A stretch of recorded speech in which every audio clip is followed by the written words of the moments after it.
Hello friends, welcome to Idealistic. Today we will start with mathematics.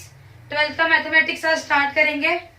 Before starting with this, I want to tell you कि अगर आपका 11th का कोई concept unclear है तो please clear it. Okay आपका अभी आज मैं लेने वाली हूँ मैट्रिसेस लेने वाली हूँ. मैट्रिसेस का तो आपको मैं सारा बेसिक से बताऊंगी क्योंकि ये नया टॉपिक है. लेकिन जो जनरल टॉपिक्स है जैसे सेट्स है, डिफरेंशिएशन है, कंटिन्यूटी, डिफरेंशिएशन, इंटीग्रेशन, वो पूरा का पूरा रिवाइज नहीं करा पाऊंगी मैं. ओके 11th का सारा नहीं रिवाइज करा पाऊंगी क्योंकि रिवाइज अगर करूंगी तो आपका बहुत टाइम उसमें चला जाएगा. If you have facing problem in any particular topic just tell me, I will provide you the lecture of 11th standard. Okay वो लेक्चर आप देख लीजिए. वैसे थोड़ा थोड़ा बहुत तो मैं रिवाइज कर ही लिया करूंगी, लेकिन ये कुछ टॉपिक्स है जिसका पूरा मैं रिवाइज कर ही नहीं सकती. टाइम हमारे पास इतना टाइम नहीं है. तो अगर आपको कोई पर्टिकुलर टॉपिक में you are facing any difficulty, you just message me, I will send you lecture of that topic. Okay वो लेक्चर आपको जितना आपको पार्ट नहीं आता है, जितना पार्ट नहीं समझा है, उतना पार्ट उसमें से देख लेना है and then you continue for 12th. Again I am repeating कि if you are specially for the student who are preparing for competitive exams, जो कॉम्पिटेटिव एग्जाम्स के लिए प्रिपेयर कर रहे हैं, please first clear your concept from 11th. Okay and then move towards 12th. जब chapter शुरू करते हैं, suppose I am starting integration, then first जो 11th का इंटीग्रेशन का बुक होगा वो आप थोड़ा ओवरव्यू कर लीजिए. उसमें से अगर कोई टॉपिक नहीं समझ में आता है तो you just tell me, I will send you the lecture on that particular topic. और अगर आपको ज्यादा दिक्कत है तो कॉल करो, मैं आपको ऐसे थोड़ा सा फास्ट में आपके रिवीजन लेक्चर्स बना दूंगी. अगर बहुत लोगों को अगर बहुत ज्यादा दिक्कत आ रही है तो I will make a separate lectures on revision, जिसमें क्या होगा कि जिन लोगों ने 11th में भी अच्छे से पढ़ा है उनका टाइम वेस्ट नहीं होगा, है ना. अभी मैं बस 12th का ये जो अगले लेक्चर्स रहेंगे उसमें 12th का लूंगी, थोड़ा 5 मिनट बस रिवाइज किया करूंगी हर टॉपिक से पहले. लेकिन if you want in deep, you ask me for that. Okay तो आज हम स्टार्ट करेंगे matrices. What is matrices? Matrices नया टॉपिक है दोस्तों, है ना. आपने इसके पहले पढ़ा है मैट्रिसेस? मैट्रिसेस मतलब क्या होता है दोस्तों and why we use matrices. सबसे पहले ये बताऊंगी कि if we have to express any quantity, if we have to express मतलब जैसे अभी देखो, अगर कोई 3 दोस्त है, suppose Radha, Shruti and Rohan. Okay these are 3 friends. ये 3 फ्रेंड्स है. इनके पास number of, let us take cake and chocolate. Okay if Radha have 10 piece of cake, okay 10 piece of cake, 5 chocolates. Shruti के पास है 12 और चॉकलेट है 3, और रोहन के पास है 19 pieces of cake and he have 10 chocolates. अगर इनसे रिलेटेड कोई सम सॉल्व करना है, ये तीनों है, इनका ये डेटा हमें दिया है, दिस डेटा इज गिवन.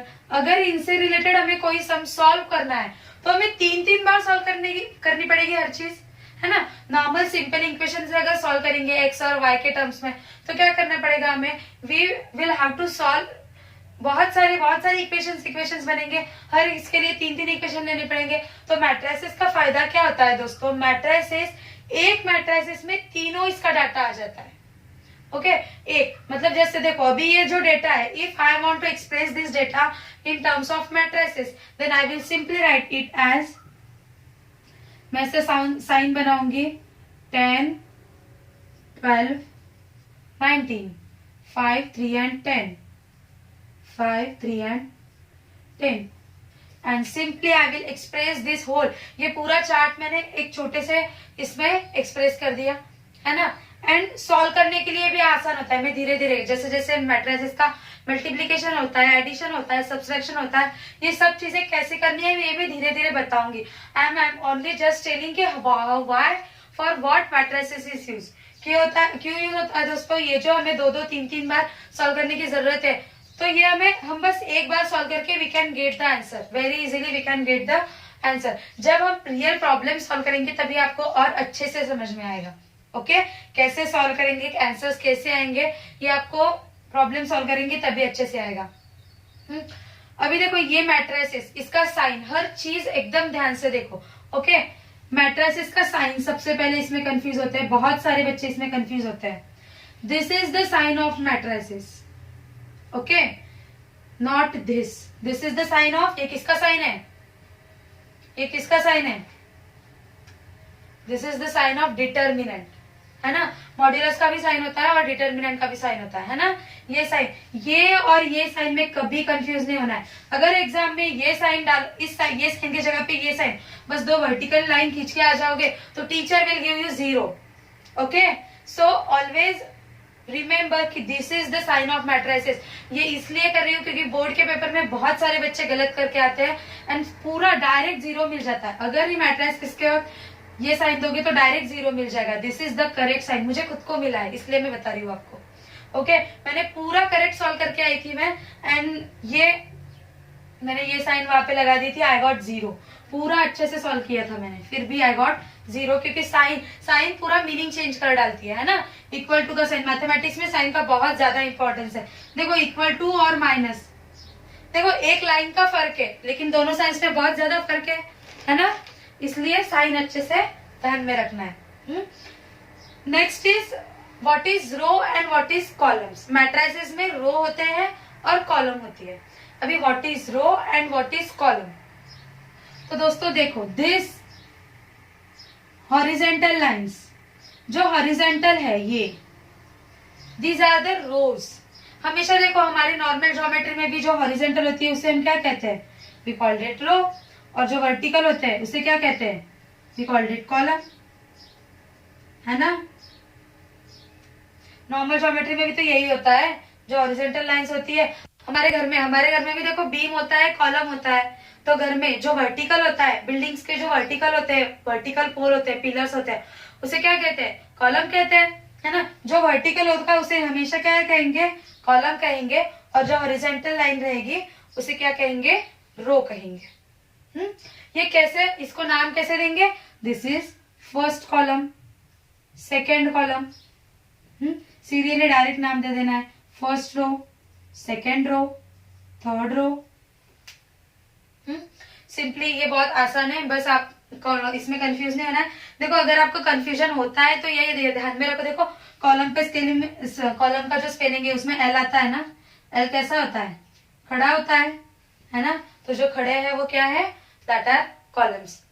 रो और रिया में पता होता है कि ये रो और कॉलम होते हैं, लेकिन कौन सा रो होता है और कौन सा कॉलम होता है इसी में हम गड़बड़ कर देते हैं। तो ऐसे ध्यान रखना है, जिसमें एल होता है वो कॉलम होता है, जिसमें एल होता है जो खड़ा होता है वो क्या होता है, कॉलम होता है।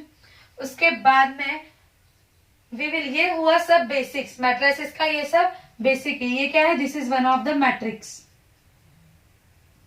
क्या कहते हैं इसे, this is one of the matrix. Matrix से इसके एकदम बेसिक्स के चीजें ये आपको पता होनी ही चाहिए, क्योंकि आगे का लर्न करने के लिए आपको बेसिक चीजें पता होनी चाहिए। किसको क्या बोलते हैं ये सारा आपको पता होना चाहिए। Now next is order of matrix. Next concept is order of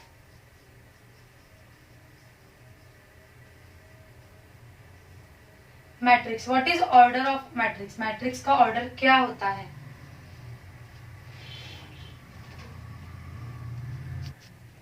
तो order is express in terms of m by n।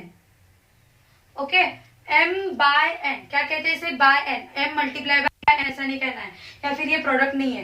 What is it called, m by n, where m is number of rows. m क्या है दोस्तों, number of रोज। ये matrix में कितनी रोज है, ये कौन बताएगा, m बताएगा, और n क्या बताएगा, where n will tell number of columns. Okay, तो अभी बताओ इस मैट्रिक्स के ऑर्डर क्या है। ये जो मैट्रिक्स है, जो एग्जांपल वाला मैट्रिक्स रहता है, इसके ऑर्डर क्या हो जाएगी दोस्तों, देखो m by n, हमेशा यही सीक्वेंस रहेगा। ओके, m by n का n by m नहीं रहेगा, दिस इज रॉन्ग, ये नहीं होता है। सीक्वेंस हमेशा m by n ही रहेगा। Okay, and m is number of रोज। अभी ये जो मैट्रिक्स है इसमें नंबर ऑफ रोज कितने हैं? 1 2 3, तो 3 बाय नंबर ऑफ कॉलम्स कितने हैं? 1 2, तो 3/2। ऑर्डर ऑफ दिस मैट्रिक्स, ये जो मैट्रिक्स है, suppose I will label it as 1 A। Okay, इसका नाम मैं A दे दूंगी। तो A मैट्रिक्स है A, the order of matrix A is 3/2। Okay, matrix का ऑर्डर क्या हो जाएगा?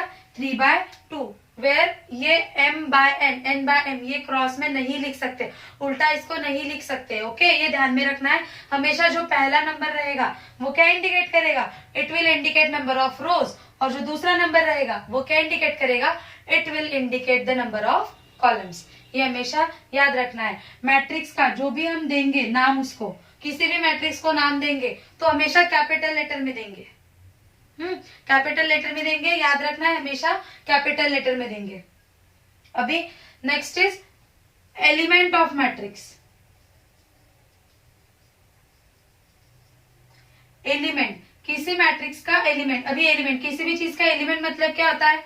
किसी चीज का पार्ट, है ना? किसी भी चीज का पार्ट मतलब क्या कहेंगे हम उसे? उस चीज का एलिमेंट। मतलब देखो, अगर ये मैट्रिक्स ले रही हूं मैं A, तो this 10 is element of matrix, 5 is another element, 12 is one more element। ऐसे मतलब ये जो है 10, 5, 3, 12, 9, 19 sorry 10, these all are element of this matrix। Element मतलब क्या? उसमें से कोई एक नंबर। तो ये क्या है दोस्तों? these all are elements of matrix। तो एलिमेंट्स ऑफ मैट्रिक्स, अभी देखो यहाँ पे नंबर्स है, यहाँ पे we already have any matrix, we already have a matrix, है ना, जिसमें इसकी वैल्यूज हमें दी है, हमें इसकी वैल्यूज पता है, ये 10, 5 ये हमें पता है। लेकिन जनरल फॉर्म में जैसे हम किसी मैट्रिक्स को ये कैपिटल लेटर देते हैं, वैसे अगर किसी का एलिमेंट डिनोट करना है तो कैसे डिनोट करेंगे दोस्तों? In generalise form it will be denoted as small a। देखो ये कैपिटल A यहाँ पे है, तो एलिमेंट के लिए हम स्मॉल a रखेंगे। ओके, अभी देखो एक एलिमेंट एक नहीं, बहुत सारे एलिमेंट्स है ना, बहुत सारे एलिमेंट्स होंगे इसमें। तो A11, A12, A13, क्या है ये? 11, 12, 13 क्या है दोस्तों? In generalise form element is denoted in this form AIJ। AIJ के जैसे देखो, अभी इसमें ये जो फर्स्ट है, इसमें I की वैल्यू क्या है? 1 है, और J की वैल्यू भी 1 है। सेकेंड इसमें I की वैल्यू 1 है, और J की वैल्यू क्या है? सेकेंड इसमें 2 है ना। वैसे मैं ये पूरा कंप्लीट करते हुए इसे 2 1 A22 A23 A31 A32 and A33। Okay, ये कंप्लीट कर दिया। तो ये जो I की वैल्यू होती है दोस्तों, मतलब ये जो पहली वैल्यू होती है, ये स्मॉल a के बाजू में ये जो सबसे इधर की लेफ्ट साइड वाली वैल्यू होती है, ये क्या इंडिकेट करती है? It will indicate the number of row in which row that element is lying. Okay, I क्या बताता है हमें? रो बताता है। ओके, किस रो में? देखो ये फर्स्ट रो में है, तो फर्स्ट रो में तीनों एक ही, ये जो एलिमेंट्स है तीनों, इसकी जो लेफ्ट साइड वैल्यू है क्या है? 1 है। और राइट साइड की वैल्यू मतलब J, what J indicate? J क्या इंडिकेट करेगा? कॉलम इंडिकेट करेगा। ऑब्वियसली एक चीज रो इंडिकेट करेगी तो दूसरी कॉलम इंडिकेट करेगी। ये सीक्वेंस भी कभी चेंज नहीं करना है। ओके, ऑलवेज जो पहला नंबर होगा वो रो इंडिकेट करेगा, और जो दूसरा नंबर होगा वो क्या इंडिकेट करेगा? It will indicate column. अभी आपको देखो, ये इसका यूज कहाँ पे करना है ये आपको मैं धीरे धीरे सिखाऊंगी। ओके, अभी आप बस समझ लो कि हाउ टू लेबल इट, कैसे करना है। अभी जैसे कि अभी देखो ये मैट्रिसेस है। अगर मैं आपको कहूंगी कि tell me A21th element of this matrix, ये मैट्रिक्स का अगर मुझे A21th एलिमेंट चाहिए, तो 2 विल इंडिकेट रो, मतलब I want the element from second row and first column, मतलब कौन सा एलिमेंट है? 12। समझ में आ गया? ये इसको ऐसा, ये जनरलाइज फॉर्म क्यों दिया है? ओके, ये ऐसे पहचानना होता है, और बाद में इसके ऊपर से भी कैलकुलेशन करने हैं। कैसे करना है वो धीरे धीरे बताऊंगी। ठीक है, बस अभी ये ध्यान में रखो कि ये एलिमेंट कैसे डिनोट किया जाता है, ए आई जे के टर्म्स में। किसके टर्म्स में, ए आई जे के टर्म्स में, where I indicate the row and J indicate column of that element.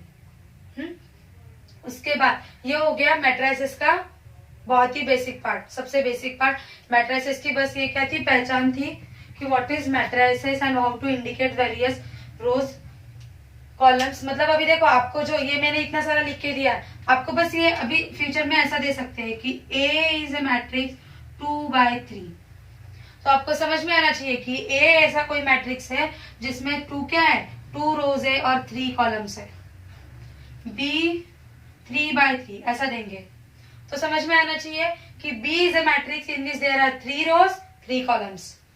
C is 1/4, तो C is a matrix which have 1 column, 1 row and 4 column।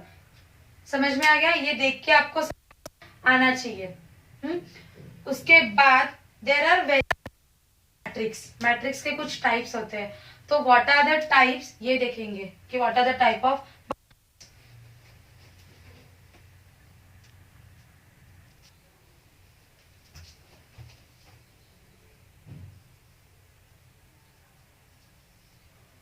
types of matrix। okay, so first is column matrix। पहला type है column matrix. जो मैंने लिख के दिया था board पे वो सारा अपने नोट्स में लिखना है, तभी आगे का समझ में आएगा। ओके, अच्छे से नोट्स में लिखना है, उसको ध्यान में रखना है।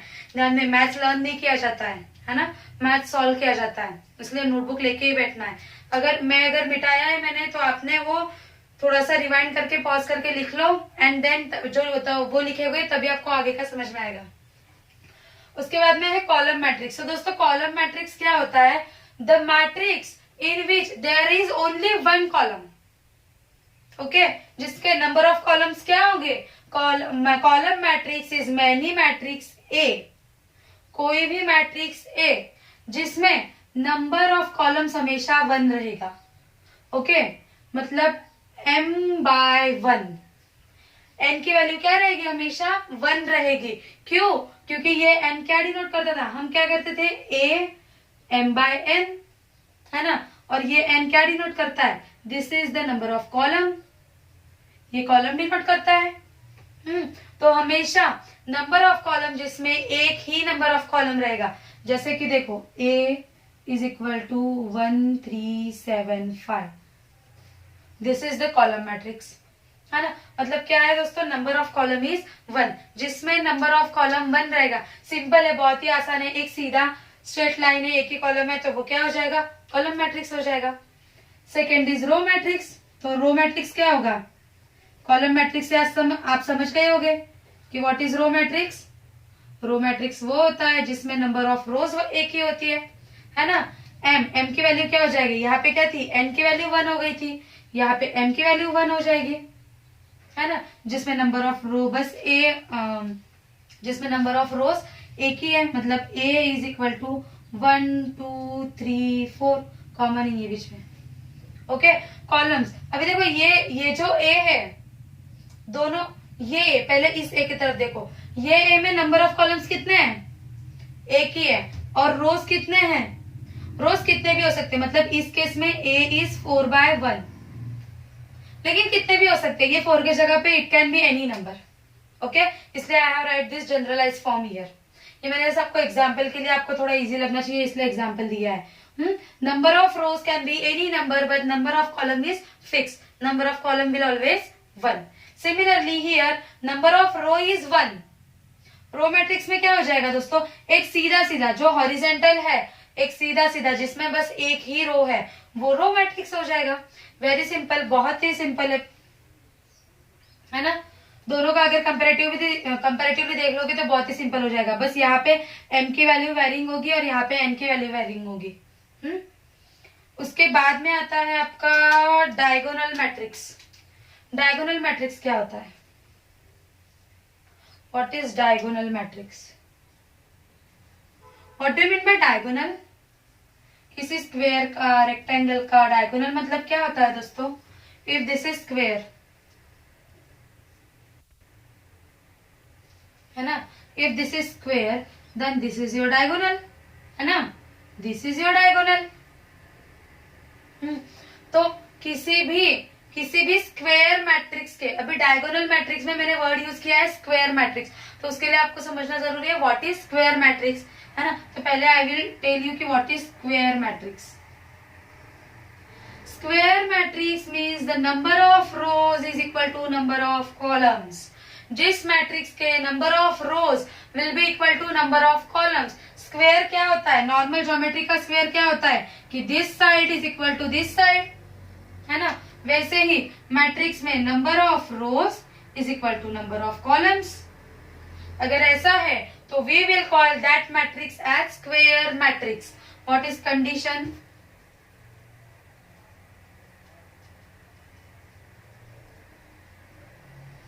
ये इजी है, वर्ड पे से आपको थोड़ा थोड़ा समझ में आ जाएगा और थोड़ा बहुत आपको आपका लर्न तो करना ही नहीं है, बस लॉजिक लगाना है कि स्क्वायर मतलब क्या होता है, स्क्वायर की साइड सेम होती है, वैसे ही इसमें रोज की और कॉलम की साइड सेम होती है ना। Number of row equal to number of column. जब m is equal to n होगा तो if a is such a matrix of m by n, m rows and n columns such that m is equal to n, then I will call that A is square matrix. Okay, then A will be square matrix. अभी अगर किसी square matrix के, ये हो गया square matrix, समझ में आ गया। अभी समझेंगे व्हाट इज डायगोनल मैट्रिक्स। किसी स्क्वायर मैट्रिक्स के जब non diagonal element, diagonal element और नॉन डायगोनल एलिमेंट, देखो जैसे अगर ये स्क्वायर मैट्रिक्स है A11, A12, A13, A21, A22, A23, A31, A32 and A33. See, these are the elements of matrix. मैंने अभी बताया आपको एलिमेंट्स के नाम कैसे देना है। ओके, तो डायगोनल एलिमेंट कौन सा एलिमेंट होता है दोस्तों जिसका आई, देखो ए हम डिनोट करते हैं आई जे, कोई भी एलिमेंट हम इस फॉर्म में डिनोट करते हैं जब I will be equal to j, I will be equal to j, then we will call that element as diagonal element. देखो जैसे ये 1 1 है, 2 2 है, 3 3 है, यहाँ पे देखो I is equal to j, है ना। कंपेयर करो, ये सारे इससे कंपेयर करो, तो ये जो है दोस्तों ये क्या है, these are equal, then we will call it as diagonal element. क्या कहेंगे दोस्तों इसे, we will call it as, these are what, these are the diagonal elements of that matrix. These are diagonal elements of, आपको diagonal element समझ में आ गया। अभी जिस मैट्रिक्स में all elements except diagonal elements, all elements except diagonal element, all elements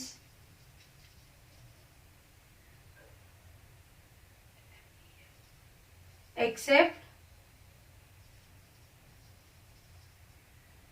diagonal element, I will write shortly. जिस matrix में diagonal element छोड़ के बाकी सारी एलिमेंट्स की वैल्यू होगी 0, उस मैट्रिक्स को हम कहेंगे डायगोनल मैट्रिक्स। मतलब देखो दोस्तों ये A11, A22 और A33, these are the diagonal, है ना। 3x3 का मैट्रिक्स इसलिए ले रही हूँ क्योंकि this is the general, 3x3 का जनरल फॉर्म होता है मैट्रिक्स का, बड़ा भी आ सकता है आपको। ओके, पर आपको अगर इस पे कंसेप्ट समझ में आ गई तो you will apply it on 2x2 and you can apply it on 4x4। Okay, this is the general form. अभी देखो यहाँ पे क्या है, डायगोनल मैट्रिक्स में A11, A22, A33, इसकी कुछ वैल्यू होगी। ओके, कुछ भी वैल्यू हो सकती है, but the all element except this element should be 0। बाकी सब एलिमेंट ये छोड़ के, ये 3 एलिमेंट छोड़ के बाकी सब एलिमेंट जब 0 रहेंगे देन वी विल कॉल कि that matrix is diagonal matrix. Okay, मतलब मैं ऐसा लिख सकती हूँ कि Aij is equal to 0 when I is not equal to j, है ना, and Aij is equal to 0 when I is not equal to j, क्योंकि डायगोनल मैट्रिक्स की ही कंडीशन ये है कि I is equal to j, है ना। ऐसी है, इसलिए डायगोनल वही रहेंगे। बाकी देखो जो डायगोनल है और डायगोनल छोड़ के सारे जो होंगे, सारे एलिमेंट्स क्या हो जाएंगे दोस्तों, 0 हो जाएंगे। अभी आपके दिमाग में एक क्वेश्चन आया होगा कि दीदी दिस इज ऑल्सो डायगोनल, है ना, बट ये नहीं लेना है। यही डायगोनल का कंडीशन ही यही है दोस्तों कि I is equal to J. I equal to J मतलब यही एलिमेंट्स नॉन जीरो होने चाहिए। Then we will call that matrix as diagonal matrix. तो समझ में आ गया मैट्रिक्स क्यों यूज करते हैं। 3-4 कैलकुलेशंस, 3-4 इक्वेशंस ना बनानी पड़े, एक ही इक्वेशन में सारा सॉल्व हो जाए, इसलिए हम मैट्रिक्स यूज करते हैं। What is the row, you should understand what is the column. और हमने पढ़ा कि what is the order of matrix.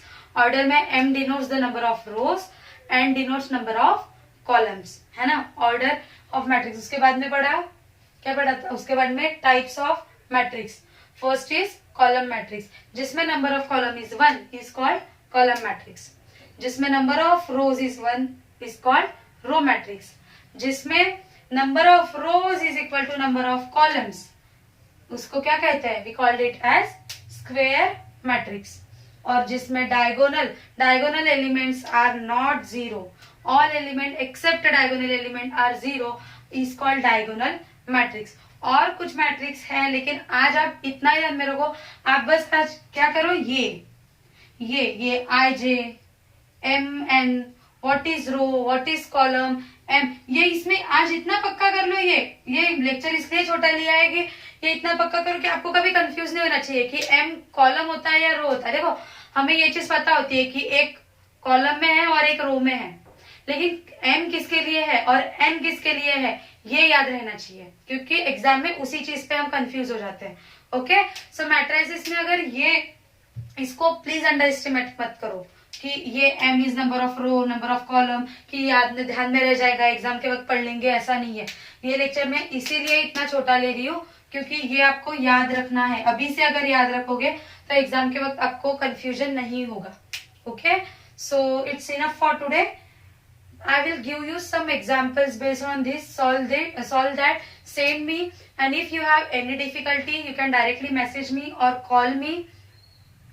मुझे जल्दी से जल्दी वो वर्कशीट सबमिट करना है और वर्कशीट रेगुलरली सबमिट करो। Thank you friends.